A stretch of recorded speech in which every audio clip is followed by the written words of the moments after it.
All right, and welcome back to Weather Authority Live. So, Alex teased you. Yep. How many tornadoes do you think dropped down in that terrible year of 2011?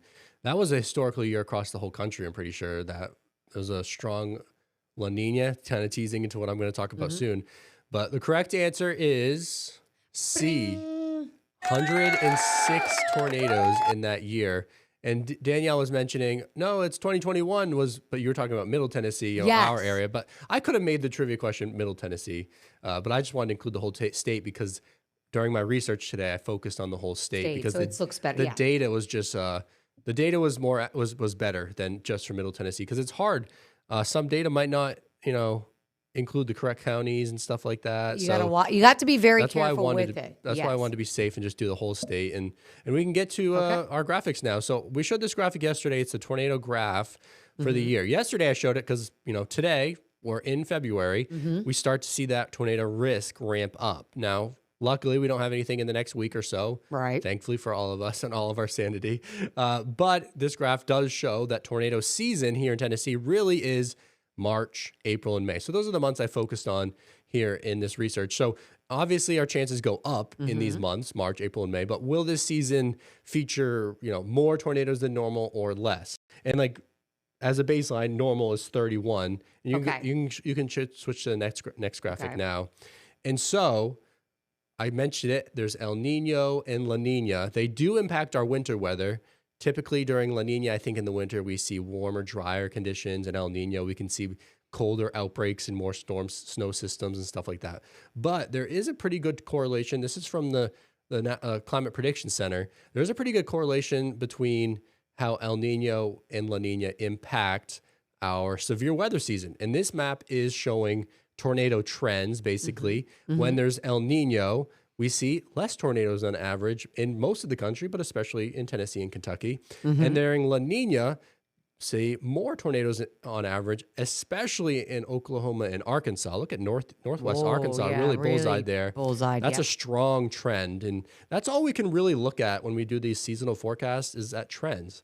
And El Nino and La Nina, that's that ocean current in the Pacific, just a reminder. And when it's warmer than normal in the Eastern Pacific, so near like Chile, that's El Nino. When it's colder than normal, it's La Nina. So according to the Climate Prediction Center, we are forecasted to go from a weak La Nina right now in the winter to neutral. So this graph isn't helpful, really. Really? Because it doesn't show neutral. What's going to happen for neutral? So we can show the next graphic, once it loads back up here.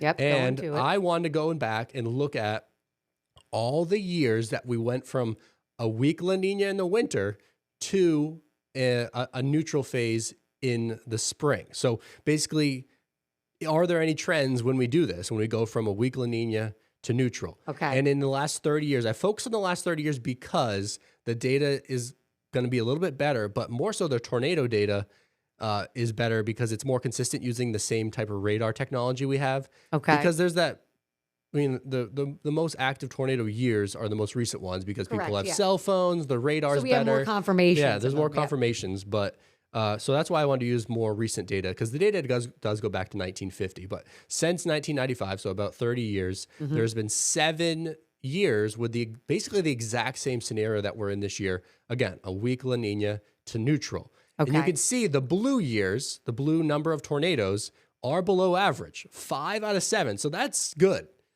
That's what we want to see. We want to see. We want to see a quiet tornado season because, first of all, it keeps people safer. Tornadoes are deadly. I agree. And it keeps us more sane as well, selfishly. It's a lot of work covering all the tornadoes, but we love doing it. We're happy to do it. You're right about that.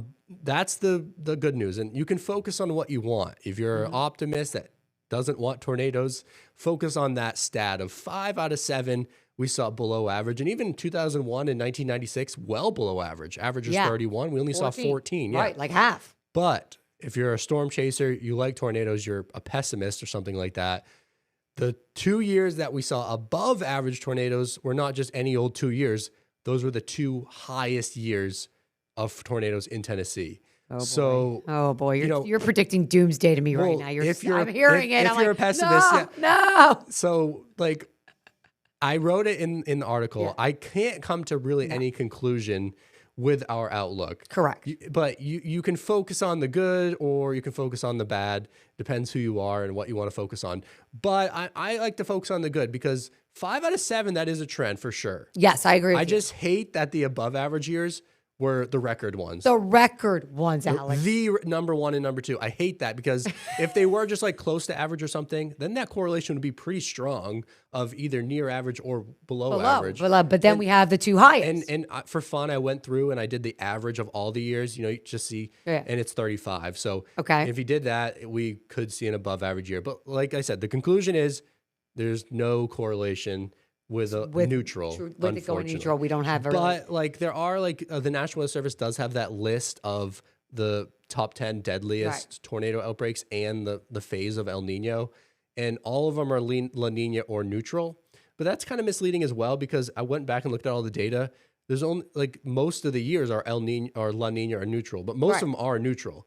Neutral is a pretty large span between when it's actually considered like El Nino or La Nina. So most of the years are neutral. I think I have 23 out of the last 30 years. So almost all of the last 30 years are neutral during the spring. So that's the thing. I mean, I think the thing is too, it's like one thing we do look at, I do think too, is the fact that even though we are a weak La Nina, we were still La Nina going into for the wintertime, going into this. So what that does do for us is normally give us equal chances during the winter for precip and warmer than colder than average, which we're seeing both right now this winter, which is kind of honestly the truth. But then it does sometimes start our severe weather season up sooner. Luckily, it is February. I got to knock on wood. We haven't seen anything too bad yet.